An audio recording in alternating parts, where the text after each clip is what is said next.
Okay, in this video, we're going to talk about the second very common type of simultaneous equation that comes up at leaving cert level. We've already studied ones where you have three equations and three unknowns. This type of simultaneous equation is where we use substitution, and it's distinctly different from what you did at junior cert level. I find that students find this method a little bit more difficult. Supposing I gave you a question here where I asked you to solve for x and y, and I told you that x plus y equals 7 and that x squared plus y squared equals 25. I'm going to do a quite straightforward example here and then give you a few to try yourself. The thing you'll notice about this is that there's x squareds and y squareds in it, which means we cannot solve this one using we can't solve this the same way as we've been doing simultaneous equations at junior cert or in the previous video. The only way we're going to really solve for x and y here is if we use substitution. There'll always be a basic enough equation and then a more complicated equation with squareds in it. What you need to do is take the basic equation and isolate one of the letters. It really makes no difference which letter you isolate, but I'm going to take the equation x plus y equals 7 and I'm going to subtract y from both sides. If I subtract y from both sides, I could say that x is equal to 7 minus y. I could have done the other way around. I could have isolated my y. It makes no difference. I'd end up with the same answer either way. But now that I've isolated my x, I can now sub that into this equation. So I'm now going to draw my attention to the more complicated equation. And I'm just going to rewrite the equation. Except everywhere there's an x, I'm going to sub in 7 minus y. So instead of x squared, this would simply become 7 minus y to be squared. And then I'll write out the rest of the equation. There's also a plus y squared, and that's equal to 25. Now I want you to notice on this line that I now have one equation and one unknown, which means that I can now solve this and find values for y. Notice I said values there, plural, because if it's a y squared, there's two possible answers to this. So I'm going to solve this and find values for y, and when I have two values, I'm going to sub those in here and get two corresponding values for x. So let's just work through this. Now I've got 7 minus y to be squared. If I multiply 7 minus y by 7 minus y, I'm going to get 49 minus 14y plus y squared. And then if I write out the rest of it, I've y plus y squared equals 25. So now you have to realize you have a y squared, a y, and a number. So you simply need to group your like terms and you have a quadratic equation. 1y squared plus 1y squared gives me 2y squared. The only term with y in it is minus 14y. I have a plus 49, and if I subtract 25 from both sides, I'll get a minus 25 equals 0. And now all I need to do is group those constants at the end. 49 minus 25 gives me 24. Now before I factorize this quadratic, I'll notice that I can divide 2 into everything. So in this case, I can divide 2 and I can get y squared minus 7y plus 12 equals 0. If I now factorize my quadratic, the factors of this quadratic are y minus 4 and y minus 3 equals 0. So if I let each factor equal to 0, I can then solve it. So if y minus 4 equals 0, that means that y is equal to 4. If y minus 3 is equal to 0, that means that y is equal to 3. So there are my two possible values for y. And once I have my two possible values for y, I can sub back into this and find the corresponding values for x. So let's say if y is equal to 4, what would the value of x be? So if I sub in, I'm going to get x would be equal to 7 minus 4. And obviously 7 minus 4 in that case is 3. So I know the first possible answer is x equals 3 and y equals 4. I often tell students that if they're using the letters x and y, just leave your answer in the form of a coordinate. You probably don't need to. You probably won't lose marks whether you do or you don't. But I just think it's good practice because sometimes when we do coordinate geometry, for example, oftentimes we'll be doing simultaneous equations like this where the answers are coordinates. So it's just a good habit to get into. So that's my first possible answer. But the other possible value for y was 3. So if I sub in y equals 3 into this, I'll get x is equal to 7 minus 3. And obviously in that case, x is equal to 4. So if I now write out my answers, I know that when x is 4, y is equal to 3. Now the vast majority, or basically every other question you do, it's the x's and y's aren't always going to give you the same figure. If one is 3, the other is not going to be 4. It's just that the example I'm doing here is a very straightforward one. So the basic principle is you're going to be given two equations with two unknowns. However, in one of the equations, there's going to be squareds in it. So you need to use substitution in order to solve these ones. You get the simple equation and isolate one of the letters. Once you've isolated one of the letters, you sub in to the other equation and you'll have one equation and one unknown, and it's essentially nearly always going to end up as a quadratic equation which you factorize and solve. So I'm going to give you a few questions now. This was an easy example, but I want you to try the difficult ones yourself before you watch my solutions. So I'm going to give you 3 questions here to try yourself. The first one, we have x minus y equals minus 3, and we have x squared plus y squared plus 2x minus 4y plus 3 equals 0. We have 2 equations and 2 unknowns, so you should be able to solve for x and y there. In question 2, I'm using a and b rather than x and y. I have a plus 2b plus 1 equals 0, and a squared minus ab plus b squared equals 3. The third one is going to be significantly more difficult.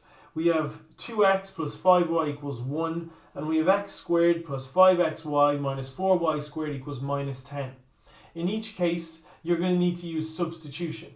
In each case, take the simple equation and isolate either your x or your y and sub it into the more complicated equation. In all of these questions, there are 2 possible values for each variable. So I want you to pause the video now and try them yourself, and then compare them to my solutions. So the first question I gave you here, we have x minus y equals minus 3, and we have x squared plus y squared plus 2x minus 4y plus 3 equals 0. So what I've done first is I've taken the equation on the top and I've decided to isolate my x. And by isolating x, I need to add y to both sides. And I ended up with x is equal to y minus 3. Now that I've isolated one of my unknowns, I'm going to rewrite the more complicated equation. Except everywhere there's an x, I subbed in a y minus 3. So this became y minus 3 squared plus y squared plus 2 times y minus 3 minus 4y plus 3 equals 0. This is the first stage where I've got one equation and one unknown, which means I can find the values for y. So I multiplied it out. So obviously y minus 3 by y minus 3, I have to multiply out double brackets, and I multiply 2 by y minus 3. When I multiplied everything out and grouped all my like terms, I got 2y squared minus 8y plus 6. I divided everything by 2 to make it a bit easier, factorized and solved my quadratic, and I got y equals 3 or y equals 1.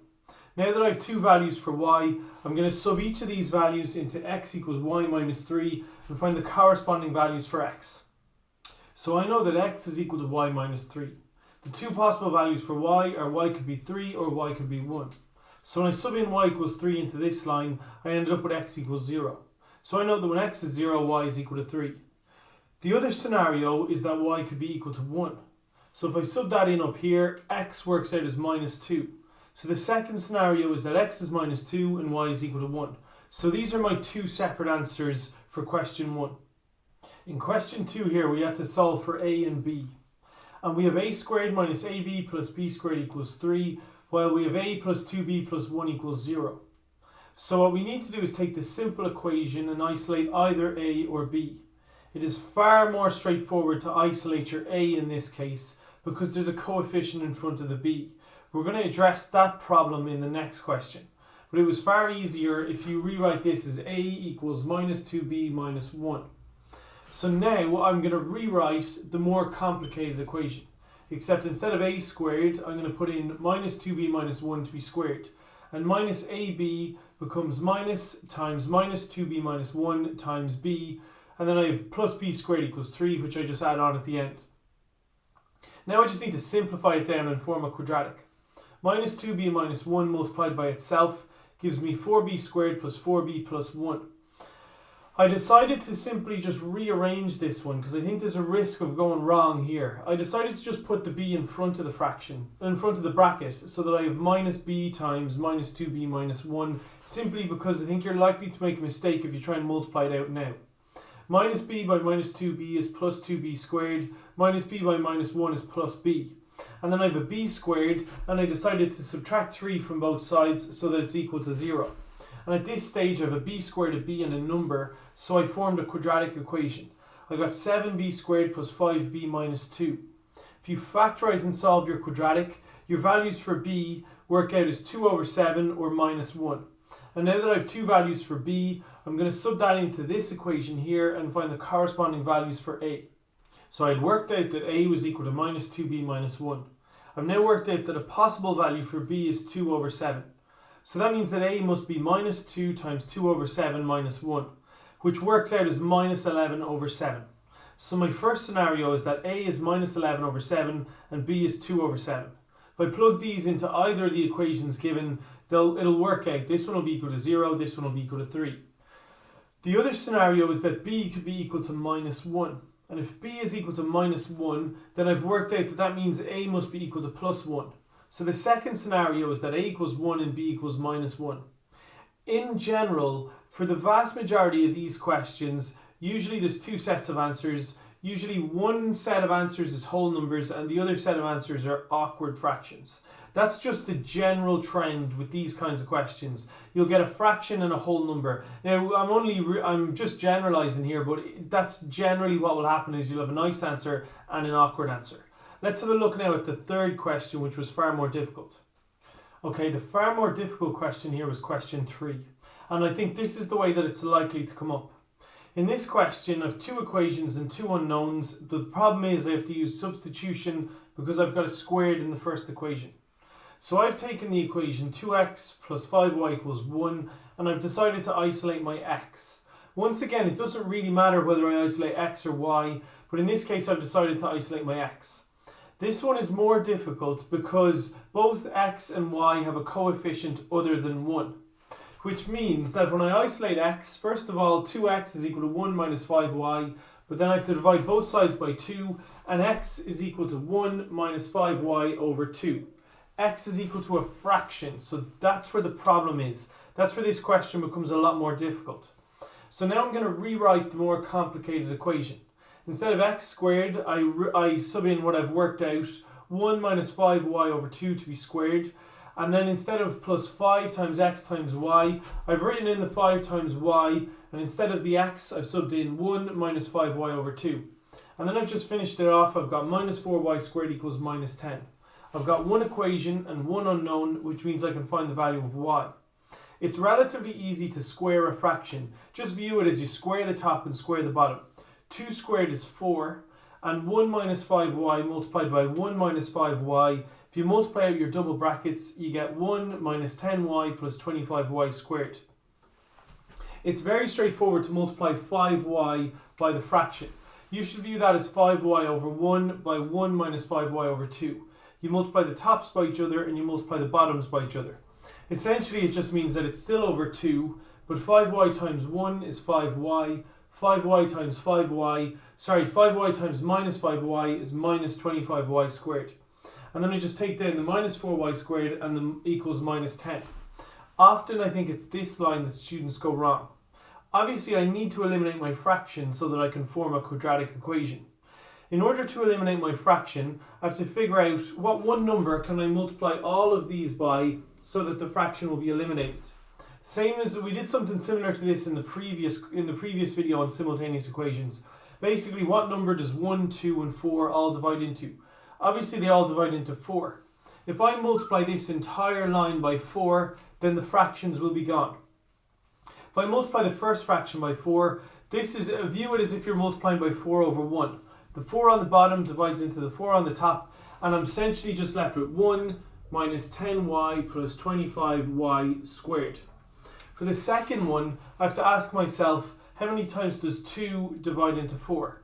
2 divides into 4 2 times. So that means I'm going to multiply the top of that fraction by 2. 2 times 5y is 10y.